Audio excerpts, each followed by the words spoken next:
Friends, સ્વાગત છે તમારું મારી ગુજરાતી રસોઈ ટિપ્સ ચેનલમાં। તો આજે આપણે બનાવીશું ઉપવાસમાં ખાઈ શકાય તેવી ફરસી પૂરી।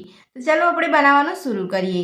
તો ફરસી પૂરી બનાવવા માટે સૌથી પહેલા મેં એક વાટકીથી ઓછા સાબુદાણા લીધા છે અને એક વાટકી આપણે અહીંયા મોરૈયો લીધો છે। તો ફરસી પૂરી બનાવવા માટે તમારે આ રીતનું સાબુદાણા અને મોરૈયાનું માપ રાખવાનું છે। તો સૌથી પહેલા આપણે સાબુદાણા અને મોરૈયાને એક કપડાની અંદર લઈ અને લૂછી લઈશું।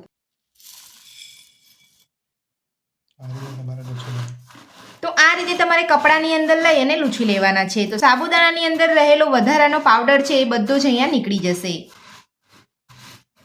તો સાબુદાણાને આપણે અહીંયા કોટનની અંદર લઈ અને લૂછી લીધા છે। તો હવે આપણે આ જ રીતે આપણે મોરૈયાને પણ કોટનના કપડાની અંદર લઈ અને લૂછી લઈશું।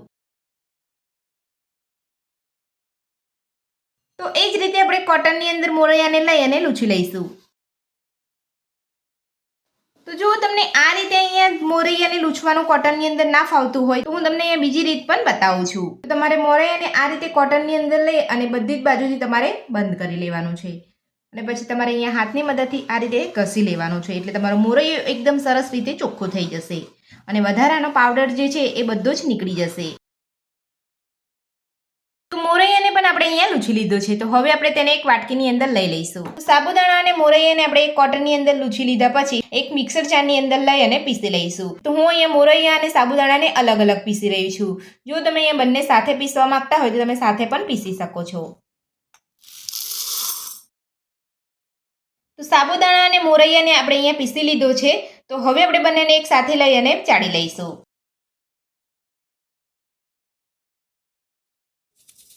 તો તમે જોઈ શકો છો આપણો મોરૈયો એકદમ સરસ રીતે પીસાઈ ગયો છે। મેં અહીંયા બંને વસ્તુને અલગ અલગ એટલા માટે પીસી છે કે એકદમ સરસ રીતે બંને પીસાઈ જાય। તો બંનેને મેં અહીંયા પીસી અને ચાળી લીધા છે। તો તમે જોઈ શકો છો ચારણ પણ અહીંયા ખૂબ ઓછું નીકળ્યું છે। તમે જોઈ શકો છો એકદમ સરસ અહીંયા પાવડર થઈ ગયો છે।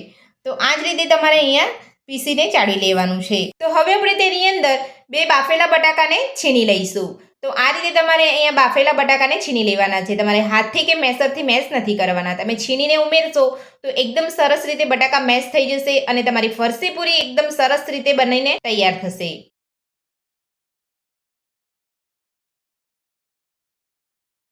તો બટાકાને આપણે અહીંયા છીણી લીધા છે। તો હવે આપણે તેની અંદર 1 ચમચી જીરું ઉમેરીશું, 1 ચમચી સફેદ તલ ઉમેરીશું, 2 ચપટી જેટલો કાળા મરીનો પાવડર ઉમેરીશું। કાળા મરીનો પાવડર તમે અહીંયા વધારે લેવા માંગતા હોય તો તમે લઈ શકો છો। સાથે જ ઝીણા સમારેલા લીલા ધાણા ઉમેરીશું અને ઝીણા સમારેલા આપણે મીઠા લીમડાના પાન ઉમેરીશું। સ્વાદ પ્રમાણે સિંધવ મીઠું ઉમેરીશું। બધું સરસ મિક્સ કરી લઈશું। તો પાણીનો ઉપયોગ આપણે અહીંયા નથી કરવાનો। પાણીનો ઉપયોગ કર્યા વગર જ આપણે અહીંયા લોટ બાંધવાનો છે। તો પાણીનો ઉપયોગ કર્યા વગર જ આપણે અહીંયા સરસ લોટ બાંધી લીધો છે અને તમે જોઈ શકો છો આપણો લોટ પણ એકદમ સરસ બંધાઈ ગયો છે। તો હવે આપણે તેની ઉપર 1 ચમચી તેલ ઉમેરી અને આપણે 5 થી 7 મિનિટ માટે મસળી લઈશું। તો આપણે આ રીતે તેલ ઉમેરી અને 5 થી 7 મિનિટ માટે મસળવાથી આપણો લોટ એકદમ સરસ ચીકણો બનશે અને આપણી ફરસી પૂરી પણ એકદમ સરસ બનશે। તો તેલ આપણે અહીંયા ઉમેરી લીધું છે। તો હવે આપણે લોટને મસળી લઈશું। તો આપણે અહીંયા કન્ટિન્યુ 5 થી 7 મિનિટ માટે લોટને મસળવાનો છે અને તમે જોઈ શકો છો આપણો લોટ એકદમ સરસ રીતે અહીંયા મસળાઈ રહ્યો છે અને આપણે અહીંયા સહેજ પણ અહીંયા પાણીનો ઉપયોગ નથી કર્યો। પણ જો તમારે અહીંયા લોટ તમારે વધારે પડતો કડક લાગતો હોય અને આ રીતનો લોટ ના બંધાતો હોય તો તમારે અહીંયા બાફેલા બટાકાને છીણી અને ઉમેરીને આ રીતે મિક્સ કરી લેવાનો છે। તો તમારો લોટ આ રીતે પરફેક્ટ બંધાઈને તૈયાર થઈ જશે। તો 5 થી 7 મિનિટ આપણે અહીંયા લોટને સરસ રીતે મસળી લીધો છે। તો હવે આપણે લોટમાંથી નાના નાના લુવા કરી અને ફરસી પૂરી વણી લઈશું। જો તમારા હાથ ઉપર લોટ ચીપકતો હોય તો તમારે થોડું તેલ લગાવી લેવાનું છે।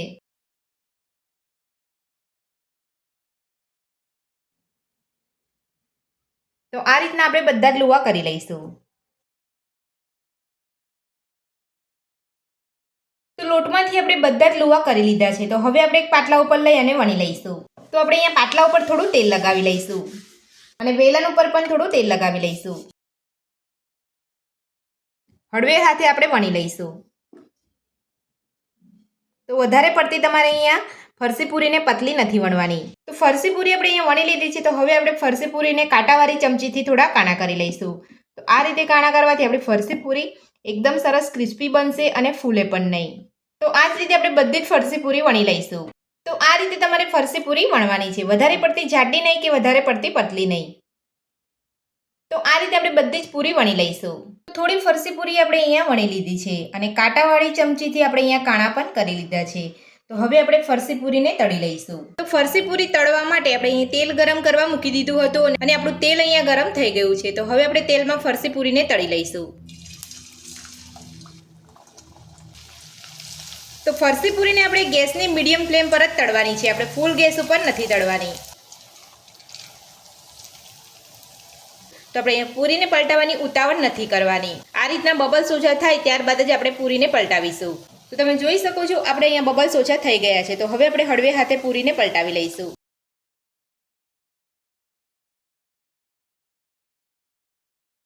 અને બંને બાજુ પલટાવતા જઈ અને ફરસી પૂરીને આપણે એકદમ સરસ રીતે તળી લઈશું. તો મારી એ રીતે ઘરે ફરાળી ફરસી પૂરી બનાવવાનું એકવાર જરૂરથી ટ્રાય કરજો. આ ફરસી પૂરી તમે 15 દિવસ સુધી સ્ટોર કરીને ખાઈ શકો છો. તો બંને બાજુ પલટાવતા જઈએ અને આપણે એકદમ સરસ રીતે અહીંયા ફરસી પૂરી તળી લીધી છે. તો હવે આપણે ફરસી પૂરીને કાઢી લઈશું. તો તમે જોઈ શકો છો કલર પણ એકદમ સરસ આવ્યો છે અને આપણી ફરસી પૂરી એકદમ ક્રિસ્પી બની છે. તો આ જ રીતે બધી જ ફરસી પૂરી આપણે વણી અને તળી લઈશું. તો આપણી ફરાળી ફરસી પૂરી બનીને તૈયાર છે અને તમે જોઈ શકો છો આપણી ફરાળી ફરસી પૂરી એકદમ ક્રિસ્પી બની છે.